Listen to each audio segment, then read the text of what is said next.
बिहार में राजनीतिक पारा धीरे धीरे चल रहा है। हालांकि इस बार का चुनाव अपने आप में अनोखा चुनाव माना जा रहा है, क्योंकि इस बार एनडीए और महागठबंधन दोनों जगह टकराहट की स्थिति दिख रही है। और अभी तक दोनों ही जगह हम कहें तो टकराहट कम होने का नाम नहीं ले रहा है। और इस बीच में चुनाव को त्रिकोणीय बनाने के लिए एक तरफ प्रशांत किशोर हैं तो दूसरी तरफ उत्तर प्रदेश के सुहेलदेव समाज पार्टी भी अपना दमखम यहाँ दिखा रही है और पहली बार विधानसभा का चुनाव लड़ रही है। और हमारे साथ हैं डॉक्टर अरविंद राजभर, जो सुहेलदेव समाज पार्टी के मुख्य राष्ट्रीय महासचिव हैं और पूर्व मंत्री रह चुके हैं उत्तर प्रदेश सरकार में। सर, आप लोगों ने क्यों फैसला लिया कि बिहार में क्यों चुनाव लड़े? क्योंकि मुख्य रूप से आपकी पार्टी उत्तर प्रदेश की पार्टी है, यहाँ पर आपकी गठबंधन की सरकार है। अगर उस हिसाब से देखें तो अपने गठबंधन के खिलाफ आप लोगों ने उम्मीदवार उतारने का फैसला क्यों किया? नहीं, देखिए, हमारी पार्टी मुख्य रूप से उत्तर प्रदेश की पार्टी नहीं है। हम लोग कई स्टेट में सुहेलदेव भारतीय समाज पार्टी को चलाते हैं और बिहार में 2004 से ही लगातार हम लोग चुनाव लड़ रहे हैं। यहाँ त्रिस्तरीय पंचायत चुनाव भी लड़े थे, लगभग 15 हमारे जिला पंचायत भी थे, विधानसभा का लड़े, थर्ड फाइटर रहे, लोकसभा लड़े, थर्ड फाइटर रहे। तो बड़े कार्यक्रम, छोटे कार्यक्रम, रैली, सभा, जनसभा लगातार सब होती रही। हमारा इस बार का यह प्रयास था कि जिस प्रकार से हम उत्तर प्रदेश में एनडीए में हैं और एनडीए के साथ जुड़ करके 2017 में पहली बार इतनी ज़्यादा सीट किसी गठबंधन के पास आई, 325 सीट हम लोगों ने दिलाने का काम किया। तो जो हम लोगों ने उत्तर प्रदेश में एनडीए में जो हमने देने का काम किया, वही चीज़ हम चाहते थे कि बिहार में भी एनडीए के लोगों को प्राप्त हो। हमने जो मेहनत किया, हमने जो ज़मीन तैयार किया, जो संगठन का निर्माण किया, बड़े बड़े शक्ति प्रदर्शन किए, उसको हम चाहते थे कि एनडीए के पक्ष में खड़ा करके फिर से एक बार प्रचंड बहुमत की सरकार बनाए। लेकिन हमारा प्रयास असफल रहा। असफलता इस बात को भी इंगित करेगा कि हमने तो अपनी पूरी ताकत लगा के प्रयास किया, लेकिन कहीं ना कहीं भारतीय जनता पार्टी बिहार प्रदेश के जो शीर्ष लीडर हैं वो लोग नहीं चाहते थे कि हम लोग बिहार में भी एनडीए के साथ खड़े हों। इसलिए हम लोगों को यह निर्णय लेना पड़ा अकेले लड़ने का। और अकेले लड़ते हुए हमने यह घोषणा किया है कि अधिक से अधिक प्रत्याशी लड़ाएंगे और प्रथम सूची में हमने 48 प्रत्याशियों का घोषणा किया है। आपके राष्ट्रीय अध्यक्ष भी बहुत तल्ख टिप्पणी कर चुके हैं गठबंधन को लेकर। उन्होंने कहा कि खामियाजा बिहार में भुगतना पड़ेगा। तो क्या आप लोग का मकसद यहाँ चुनाव में जीत दर्ज करना है या एनडीए को नुकसान पहुँचाना है? जीत दर्ज करना है, नुकसान हम किसी को नहीं पहुँचाएंगे। जब हमारी जीत दर्ज होगी, जब हम अपना वोट अपने तरफ लेंगे, जो लोग मतदाता हैं, हमारे नेता के विचारधारा से जब प्रभावित जो लोग हैं, ऐसे लोग जब सुहेलदेव भारतीय समाज पार्टी के छड़ी निशान पर जब मतदान करेंगे तो नुकसान तो सबको होना है। तो यह बात जो लोगों को आज समझ में आ रही है, यह बात और पहले समझ में आ गई होती तो यह स्थिति उत्पन्न नहीं होती। पार्टी हमारी है, मेहनत हमने किया है, यहाँ पर काम किया है, लंबे समय से काम किया, इसलिए चुनाव लड़ना हमारा ज़रूरी था। और हम बिहार में इसलिए अकेले अपने दम पर चुनाव लड़ रहे हैं और सबके नॉलेज में देख के लड़ रहे हैं। क्या आपकी लगता है कि बीजेपी ने आपके ताकत को कम आंका है बिहार में? 100%। देखिए, भारतीय जनता पार्टी, यहाँ मैं क्या बताया कि जिस प्रकार से हमारा शक्ति प्रदर्शन रहा है और वह शक्ति प्रदर्शन इस चीज़ को इंगित कर रहा था कि जितने बड़े बड़े कार्यक्रम हमने अपना कर लिया, उतना बड़ा कार्यक्रम करने के लिए अभी लोगों को सोचना पड़ेगा, पहली चीज़। दूसरी चीज़ ये कि उनके कार्यक्रम कैसे होते हैं ये किसी से छुपा भी नहीं है, चाहे कोई पार्टी हो। और सुहेलदेव भारतीय समाज पार्टी का जो कार्यक्रम होता है वह जनता खुद से आती है, वो चंदा भी देती है और आती भी है और विश्वास भी दिलाती है कि हम सब एक साथ रहेंगे और आज चुनाव में हम लोग सुहेलदेव भारतीय समाज पार्टी का समर्थन करेंगे, ओम प्रकाश राजभर जी का समर्थन करेंगे। और हमारा जो शक्ति है, संगठन है, इसको बेशक भारतीय जनता पार्टी ने कमज़ोर आंकने का काम किया, अवॉइड करने का काम किया, तो उसी का परिणाम है कि हम प्रत्याशी हैं। जब हम प्रत्याशी मैदान में उतार दिए हैं तो फिर अब बेचैनी लोगों की बढ़ी है। झारखंड में सर चुनाव जब हुआ तो झारखंड में बिहार की खास तौर पे दो राजनीतिक पार्टी जेडीयू और चिराग पासवान की पार्टी एलजेपीआर को, दोनों को झारखंड में बीजेपी ने अपने कोटे से सीट दिया। लेकिन क्या उत्तर प्रदेश में आपकी ताकत जो है उसका बिहार में वो उस तरीके से आकलन नहीं कर सके कि बिहार में भी आपकी ताकत उतनी बढ़ गई है कि आप बिहार में उनको नुकसान पहुंचा सकते हैं। जब बीजेपी झारखंड में अपने 2 अलायंस पार्टनर को सीट दे सकती है, तो क्या उत्तर प्रदेश के एक मजबूत दल को बिहार में नहीं देना, इसके पीछे आप बीजेपी की क्या आप देख रहे हैं, या उत्तर प्रदेश में इसका क्या आपको लगता है कि प्रभाव पड़ेगा? देखिए, चिंताजनक है ये, और सब कुछ हो सकता है। Everything is possible in politics. सब कुछ संभव है, सब कुछ हो भी सकता है। मैं जहाँ तक अब तक का जो मेरी समीक्षा है वो शीर्ष नेतृत्व, क्योंकि हम जिस दल की बात कर रहे हैं, भारतीय जनता पार्टी, जिनके नेता माननीय श्री अमित शाह जी के निर्देश पर ही हम लोग काम करते हैं। यूपी में गठबंधन भी उन्हीं के निर्देश पर है। तो मुझे ऐसा लगता है कि, क्योंकि मैंने बहुत पहले एक सुझाव के तौर पर मैंने बातचीत में लाया था कि बिहार में यह प्रयास हो भारतीय जनता पार्टी का कि सर्वाधिक सीट बीजेपी के पक्ष में रहे, ताकि जब देश में सरकार है और कई स्टेट में सरकार है, तो बिहार में जब तक पूर्ण रूप से भारतीय जनता पार्टी की सरकार नहीं आएगी, तब तक बिहार उन्नति के रास्ते पर नहीं जाएगा, और बैसाखी के सहारे चलने की भी ज़रूरत नहीं है। इस एजेंडे को पूरा करने का प्रयास मेरा था, और उसी चीज़ को लेकर के हम निरंतर चल रहे थे। मैं यह कह सकता हूं, जो मेरी समीक्षा है, कि मैं इस बात को 100% ऑथेंटिक तौर पे कह सकता हूं कि बीजेपी स्टेट की जो बॉडी है वो नहीं चाह रही थी कि सुहेलदेव भारतीय समाज पार्टी बिहार में अपनी उपस्थिति दर्ज करे। इसीलिए शीर्ष नेतृत्व को मिसगाइड किया गया, और शीर्ष नेतृत्व को यह बताया गया कि सुहेलदेव भारतीय समाज पार्टी का बिहार में कोई मतलब नहीं है। और हमको लगता है कि इस वजह से शीर्ष नेतृत्व ने हमारे पर निर्णय नहीं लिया। तो स्वाभाविक तौर पर एक मौका हमको मिला है सीखने का, और एक मौका मिला है अपना शक्ति प्रदर्शन करने का।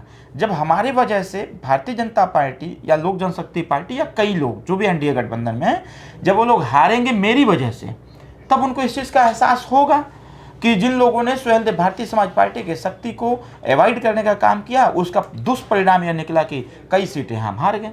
हम ये थोड़ी कह रहे हैं कि हम जीत ही जाएंगे, लेकिन 100% जीतेंगे, और जहां हारेंगे तो वहां किसी को हरा करके ही हारेंगे। जैसे पिछले विधानसभा चुनाव में हारने की एक बड़ी वजह चिराग पासवान और उपेंद्र कुशवाहा बने, तो आप लोग चाहते हैं कि कम से कम इस चुनाव में वो उस स्थिति तक अपनी पार्टी को पहुंचा दे? मैं भूमिका अदा नहीं करना चाहता हूं।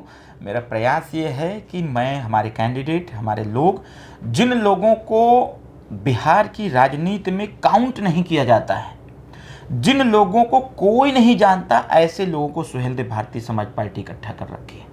रजवारोट है, राजवंशी है, राजधोब है, पतभर है, भरपतवा है, मंडल है, पाल है, प्रजापति है, पासवान है, खरवार है, बिंद है, केवट है, मल्लाह है।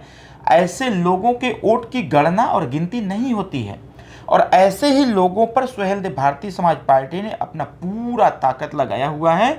और इस बार जब यह वोट, वो कहते हैं ना, यूपी का एक नारा है, बटोगे तो कटोगे, तो लोग बटते रहे और अधिकार से कटते रहे। तो हम लोगों ने यह व्यवस्था बनाया है कि न तुम बटोगे न कटोगे, इस बार सुभाषपा से सटोगे। अच्छा सर, मुख्यमंत्री नीतीश कुमार के काम को आप कैसे देखते हैं? काम उन्होंने अच्छा किया है।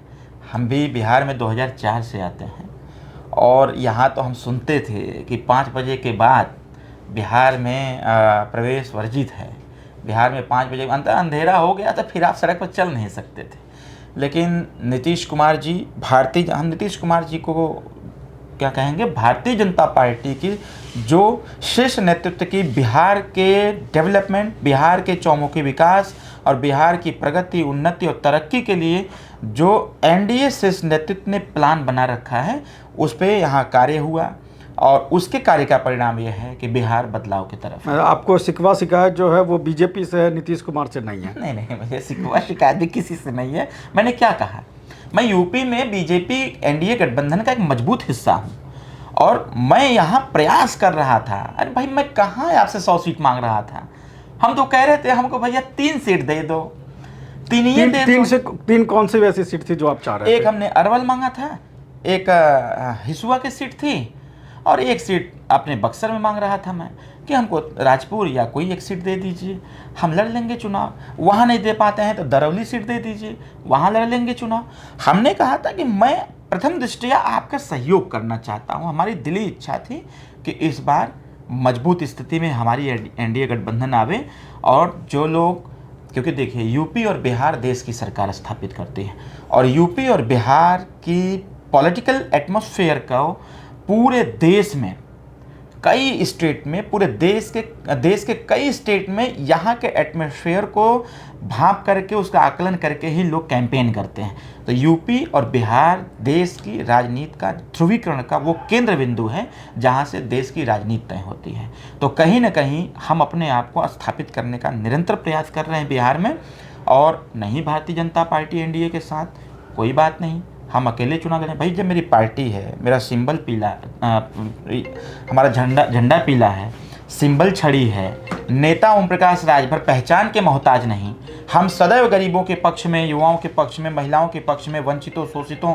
पीड़ितों के पक्ष में हमेशा न्याय की बात करते रहते हैं, और हमारी आवाज़ धरातल तक भी जा रही है। जब हम खुद अपने आप में एक बुलंद आवाज़ हैं, तो फिर कोई शक भी इसमें नहीं है। बहुत अच्छा रिस्पॉन्स। अच्छा सर, आप भी युवा हैं और तेजस्वी यादव भी युवा हैं, उनकी राजनीति को आप कहाँ देख रहे हैं, किस ओर देख रहे देखिए, हैं? जिस प्रकार से माननीय अखिलेश यादव यूपी में भटकते हुए कहे जाते हैं, उसी प्रकार से तेजस्वी यादव जी का भी वही स्थिति है। एक बात तो सत्य है कि तेजस्वी यादव जी का स्टैंड जो होता है, देखिए हम युवा हैं और हम लोग प्लान से काम करते हैं।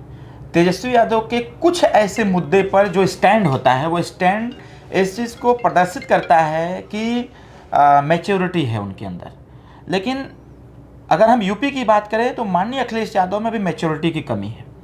मैंने पिछला कैंपेन देखा था तेजस्वी जी का, बहुत ज़बरदस्त कैंपेन था 2020 का गजब का कैंपेन। इस बार वो मिसिंग लग रहा है आपको? बहुत, वो इस बार कुछ दिख ही नहीं रहा है। मैं पर्सनली बता रहा हूँ आपको, 2020 का जो कैंपेन था माननीय तेजस्वी यादव जी का, वो कैंपेन दिख रहा था कि one man of the army, मतलब आरजेडी का सिंगल एक व्यक्ति, कोई बड़ा फेस नहीं, कोई बड़ा चेहरा नहीं, इस व्यक्ति ने अकेले उस चीज़ को हैंडल किया, और मैक्सिमम सीटों का जो आंकड़ा आया, उस आंकड़े से भी भाजपा को समझना चाहिए था। और जो हमको अवॉइड किया उन लोगों ने, अरे हम क्या कह रहे थे, जब भगवान राम लंका जा रहे थे, पुल बांधना था, तो सबका सहयोग था, उसमें एक छोटी सी गिलहरी भी थी। भगवान राम जी की निगाह जब उस पर पड़ी तो उन्होंने उससे पूछा क्या है, तो उन्होंने कहा कि मैं अपना जो योगदान दे सकती हूँ वो मैं दे रही हूँ। वो बालू अपने शरीर में फंसा करके लेके जाती थी, वहाँ डालती थी और पुल का निर्माण होता था। विषय ये नहीं है कि वो गिलहरी छोटी सी बालू लेके दे रही थी, विषय यह है उसके हौसले का, विषय यह है उसकी योगदान का, और विषय यह है कि वह किसके लिए कर रही थी। वो चीज़ यहाँ हम चाहते थे। हमारी भूमिका जितनी भी थी वो हम अपने सहयोगी को देना चाहते थे कि अगर हमारा पूर्व के चुनाव का आकलन करें, जहाँ 500 वोट से हारे हैं, अगर सुभाषपा वहाँ 5000 वोट लेके खड़ी है, तब भी हम अपने एनडीए को जिताते। जहाँ 10,000 से हारे हैं, वहाँ अगर मेरे पास 15,000 वोट है, तब भी मेरा एनडीए जीतता। अगर वहाँ मैं पा जाऊँ 10,000 वोट और 4,000 से भाजपा हार जाए, तो लोग तो आरोप यही लगाए ना, सुभाषपा की वजह से हार गए। अच्छा, ये 48 सीटों की जो आपने घोषणा की है उम्मीदवारों को, उसमें आपको कितने उम्मीदवार लग रहे हैं कि या तो वो जीत जाएंगे या अपनी दमदार उपस्थिति दर्ज करा पाएंगे? उस पर हमारे जितने अभी तक घोषणा मैं किया हूँ 48 सीटों की, इन 48 सीटों का आकलन जो है वो हमारे मतदाता भरपूर मात्रा में वहाँ पर हैं। मैं ये जरूर कह सकता हूँ कि उसमें से कम 15 से 20% सीट तो हम जीत के नज़दीक, मतलब जीतने की स्थिति में रहेंगे। बाकी जितनी सीटें हैं, हमारा पूरा प्रयास रहेगा कि हमारे कार्यकर्ता दबा के चुनाव लड़ेंगे। सेकंड फाइटर भी हो सकते हैं, और अगर सेकंड फाइटर कोई दूसरा है तो थर्ड पोजीशन तो हम रखेंगे। आपके राष्ट्रीय अध्यक्ष यहाँ दौरा करेंगे? हाँ, हेलीकॉप्टर की व्यवस्था मैंने कर दिया है। 5 दिन का प्रोग्राम माननीय मंत्री जी का हमने लगा रखा है। मंत्री जी का स्वास्थ्य थोड़ा गड़बड़ है, लेकिन उसके बावजूद माननीय मंत्री जी ने कहा जब पार्टी की आन बान सम्मान और कार्यकर्ताओं के हित की बात हो तो हर चीज़ न्यौछावर है, और व्यवस्था बना दिया मैंने। ठीक है, धन्यवाद सर, आपने समय दिया और बेशकीमती समय दिया, और आपको शुभकामना। एक तरीके से कहे तो पहली बार आपकी प्रतिष्ठा यहाँ बिहार में दांव पर लगी हुई है। तो ये थे हमारे साथ डॉक्टर अरविंद राजभर, और इन्होंने एक तरीके से कहा जाए तो यहाँ के चुनाव का मोर्चा संभाला हुआ, और पार्टी का भी एक तरीके से मोर्चा यही संभालते हैं। आपको शुभकामना, धन्यवाद। रॉयल इंडिया में आपका स्वागत है। भारत के सबसे विश्वसनीय सोलर मोटर पंप और एमपीपीटी कंट्रोलर निर्माता रॉयल इंडिया का high performance movable trolley solar water pumping system प्रस्तुत है।